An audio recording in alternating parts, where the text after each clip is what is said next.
এই বাজেট তো হচ্ছে আপনার কালো টাকার বাজেট। কালো টাকা কি করে সাদা করা যাবে তার বাজেট, কি করে দুর্নীতি আরো বেশি করে করা যাবে তার বাজেট। আপনি দেখেন ট্রান্সপোর্ট সেক্টর সবচেয়ে বেশি বরাদ্দ প্রায় বোধ হয় ট্রান্সপোর্ট সেক্টরে, তাই না ভাই?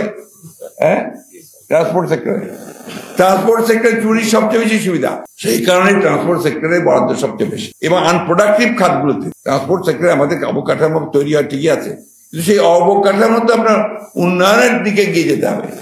এখানে দেখুন, আমি এখনই লক্ষ্য করছিলাম ক্যাপিটাল মেশিনের উপরে ট্যাক্স বাড়ানো হয়েছে। ক্যাপিটাল মেশিনের উপরে ট্যাক্স বাড়ানোর অর্থ কি? অর্থ হচ্ছে যে এখানে যেন ইন্ডাস্ট্রি না হয়, যন্ত্রপাতি যেন আমদানি করতে না পারি আমরা, আর কোনো কলকারখানা না করতে পারি। এমপ্লয়মেন্ট কোথায়? আপনার মানুষ কর্মসংস্থান কোথায়? মানুষ কাজ পায় না।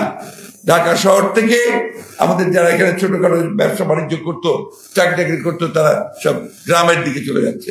গ্রামের দিকে গিয়েও তো লাভ নাই, সেখানে কোনো কাজ নাই। এই যে একটা ভয়াবহ অবস্থা, কিছুক্ষণ আগে সাবেক এসপি সাহেব বলেছেন যে এই কথা বলে আপনার এই কৃষি বিপ্লব, শিল্প বিপ্লব এগুলো বলে তো কোনো লাভ হবে না, যদি আমরা এই ভয়াবহ যে দানব, একটা মনস্টার, একেবারে পুরোপুরি মনস্টার, একটা সেই মনস্টারকে যতক্ষণ না আমার বুকের উপর থেকে সরাতে পারবো ততক্ষণ পর্যন্ত আমার কোনো বিপ্লবেই কাজ হবে না। একটা বিশাল হাতি, সে আপনার কতগুলো সাধারণ কৃষক, শ্রমিক, মেহনতি মানুষের উপরে উঠে বসে আছে। আর সেই হাতি আপনার বিদেশ থেকে ঋণ নিচ্ছে, আর সেই সঙ্গে আপনার উড়োজাহাজে করে টাকার নিয়ে পাচার করে দিচ্ছে। এরপরে আপনার ভ্যাট ট্যাক্স এর চাপে পড়েছে, আপনার করাপশন, দুর্নীতি হচ্ছে, তার ক্রোকোডাইল কুমির, তার নিচে আপনার লুকিয়ে আছে ব্যাংক ডিফল্টার্স। খুবই চমৎকার একটা কার্টুন। এই কার্টুনটা আপনারা দেখবেন, তাহলেই বড় হয়ে যাবে, বাজেট সম্পর্কে ধারণাটাই হয়ে যাবে। একটা জিনিস আমাদের মনে রাখতে হবে, এই সরকার, যেটা আমাদের মিন্টু ভাইও বলেছেন, মিথ্যার উপরে টিকে আছে। অল স্ট্যাটিস্টিক্স আর ফলস, বানানো, তৈরি করা, যত পরিসংখ্যান আছে সব তৈরি করা। তো আপনি কার উপরে বসে আপনি প্ল্যানিং করবেন, যা করবেন সবই তো ভুল আসবে। বেনজির বাজেট, বেনজির তো সব দিক দিয়েই।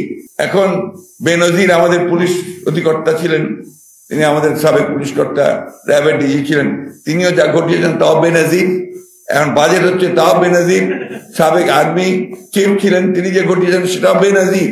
আমাদের সবকিছুই বেনজির। এখন গণতন্ত্রের ন্যূনতম যদি থাকে তাহলেও কিন্তু মানুষ একটা পথ পায়। ভারতের নির্বাচনের দিকে তাকিয়ে দেখেন, যেখানে ভারতের শাসক গোষ্ঠী ভাবছিল যে তারা 400 বেশি আসন পেয়ে যাবে, পেয়ে গিয়ে তারা তাদের যে ইচ্ছিত লক্ষ্য, ভারতের যে আপনার হিন্দুত্ববাদকে সংবিধান পরিবর্তন করে প্রতিষ্ঠা করা, সেটার দিকে তারা এগিয়ে যাবে। ভারতের মানুষ কিন্তু এই নির্বাচনের মধ্যে দিয়ে তাদের রুখে দিয়েছে। এইটাই হচ্ছে আপনার গণতন্ত্রের লাভ, এটাই হচ্ছে আপনার সত্যিকার অর্থেই ইনস্টিটিউশন ডেভেলপ করার লাভ। একটা নির্বাচনের ইনস্টিটিউশন আছে সেখানে, আমাদের সবকিছু ভেঙে দিয়েছে না, কিচ্ছু রাখেনি। নির্বাচন যে ইনস্টিটিউশন তাকে ভেঙে দিয়েছে, বিচার বিভাগের স্বাধীনতা তাকে বিনষ্ট করেছে, আপনার প্রেসের, মিডিয়ার যে স্বাধীনতা তাকে ধ্বংস করে দিয়েছে, আমলাতন্ত্রকে পুরোপুরিভাবে কক্ষিগত করেছে, কোথাও কিছু অবশিষ্ট রাখেনি। এই ধ্বংসাবশেষ থেকে আমাদেরকে উঠে দাঁড়াতে হবে।